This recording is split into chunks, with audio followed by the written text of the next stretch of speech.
Hey everyone, welcome back to another video. Yes, I know it's another video about Kamala Harris, but we've got 13 days until the actual election. And well, it seems like Kamala Harris is putting her foot into every single pie to try and destroy and try and dismantle Donald Trump. And that includes declaring war on Donald Trump. She actually got up there yesterday at I think it was the White House official residence, and she decided to launch a political attack on Donald Trump. Keeping in mind, ladies and gentlemen, that Donald Trump has already had three, yes, three assassination attempts on his life. And when the first one happened, you had Joe Biden, Kamala Harris all getting up there and saying we should stop with the rhetoric, we should stop. But then the very next day, they started all again. They hate Donald Trump. They hate what he stands for. They don't want him to have any kind of power or control. And that means they're going to do whatever it takes. And that includes saying rather inciting remarks that are going to more than likely make rather crazy liberal types do something that they shouldn't be doing. Politics in America, I understand, is wild. There is a massive divide at the moment, and it's because of Kamala Harris. If you've seen and Joe Biden and the radical Democrats at the moment, if you have not seen the divide because of them, if you got Barack Obama telling black people that they should vote for Kamala, and essentially what he's doing is saying, if you don't vote for someone who's actually an Indian, not really black, but if you vote for if you don't vote for Donald Trump, you're essentially not black. Like, who says that? A lot of the black community were in actual outrage about that, and so they damn well should be. Barack Obama is telling the black community what they should do. Who the hell do you think you are? It's like, it's unreal. And by the way, if you saw CNN's actual report and the statistics regarding the black vote for Kamala Harris, she's got the lowest black vote support so far of any presidential candidate that's a Democrat. We know that the black community seems to vote Democrat, and for the life of me, I've got no idea why. It's not like their life has been any better under the Democrats. It seems like it gets worse. It's like the Democrats do not like black people at all, or their community. Like, if you haven't seen any of this stuff, like, look what's happened to Detroit, for goodness sake. Look what's happened to San Francisco. Look what's happened to all these cities. And a lot of these cities have a large black community. Look what's happened to them. A lot of them are drugged up. A lot of them, crime is through the roof, gang violence, you name it. More than that, Kamala Harris opened up the border, made it 10 times worse. Okay, so you think that it's easy for black people to get jobs in America?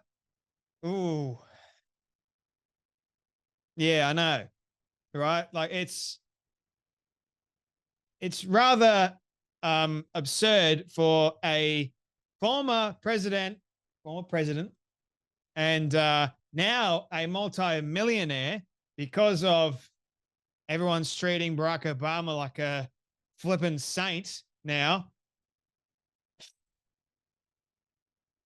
It's crazy. It's wild. Barack Obama started the divide, and it's only gotten worse. Now the American people, they're rather angry. They're upset.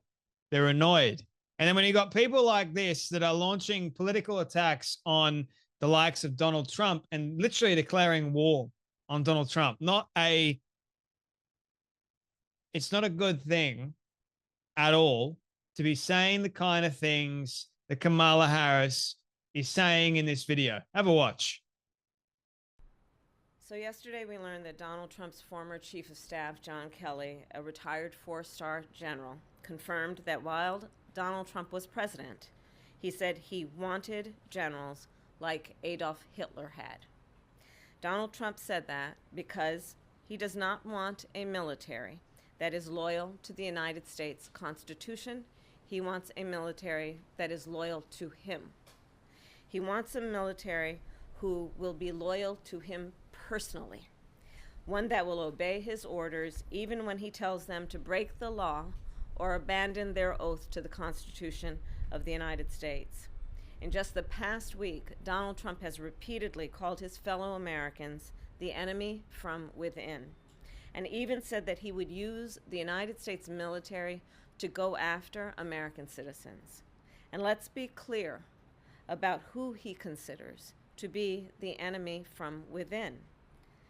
Anyone who refuses to bend a knee or dares to criticize him would qualify, in his mind, as the enemy within, like judges, like journalists, like nonpartisan election officials.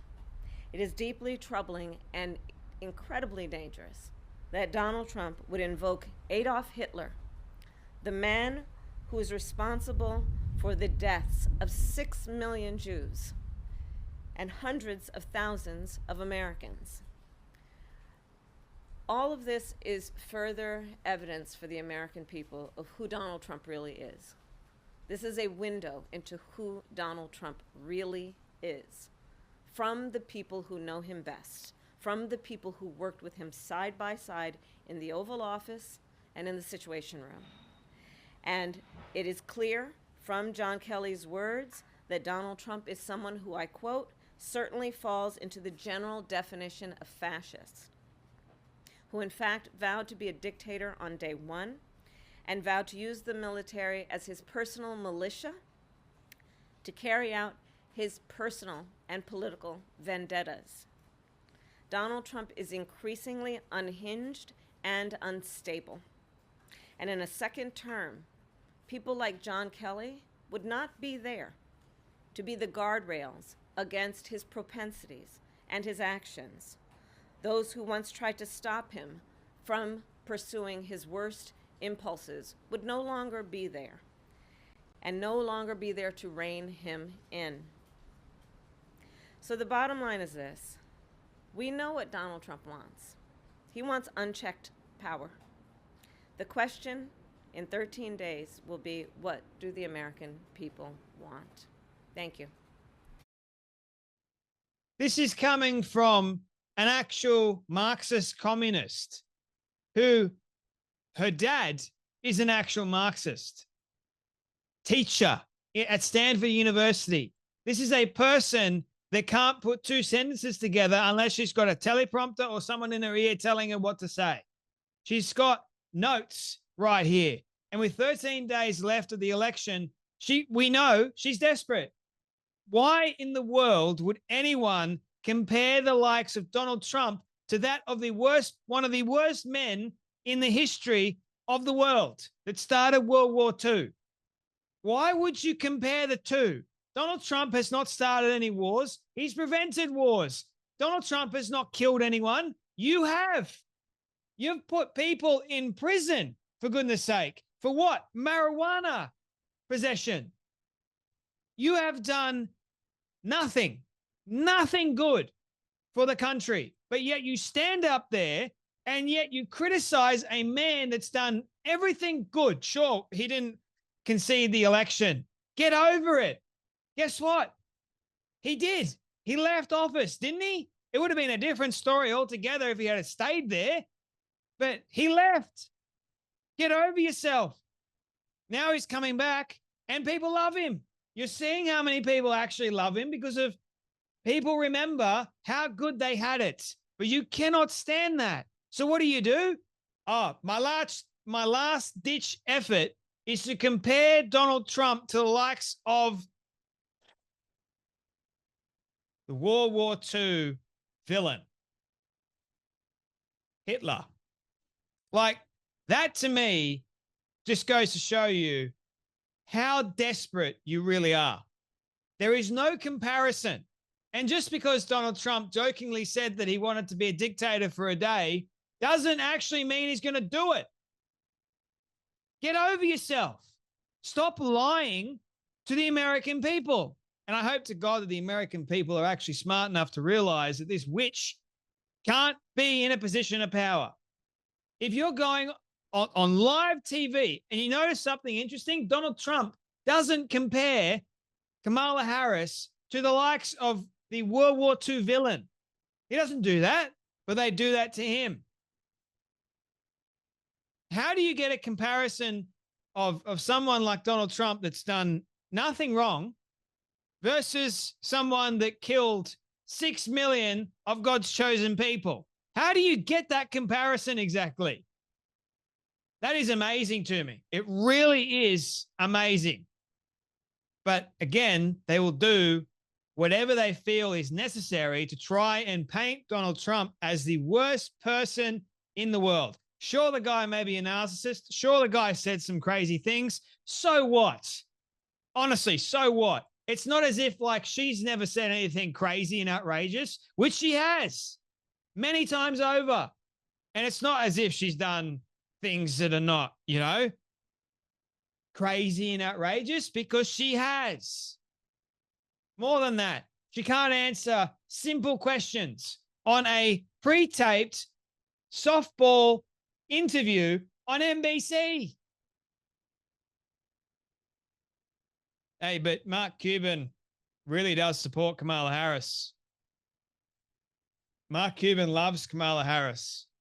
And to point to one of Donald Trump's former chiefs of staff and say that Donald Trump wanted men in his cabinet he wanted generals like the World War II villain. I mean, where's the actual evidence of that? It's one man saying it. Where's the rest? I'm sure there would have been more people in the room.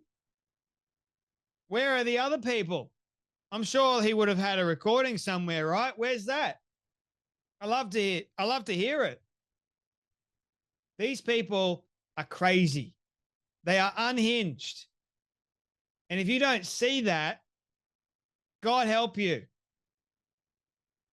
Bill Ackman, who I believe is a vastly rich man, former Democrat, he started to notice there's a massive problem. He started to notice that there's a massive problem going on, right? And so he changed. And now he's supporting Donald Trump. And I think with a few days left to go, with the biggest election of the history of elections, I think America should show up and make the best choice they possibly can and elect the likes of Donald Trump. Please, for the sake of not just America, but for the sake of the world. Anyway, thank you all so much for watching. You guys take care. You be blessed, and I'll see you all in the next video.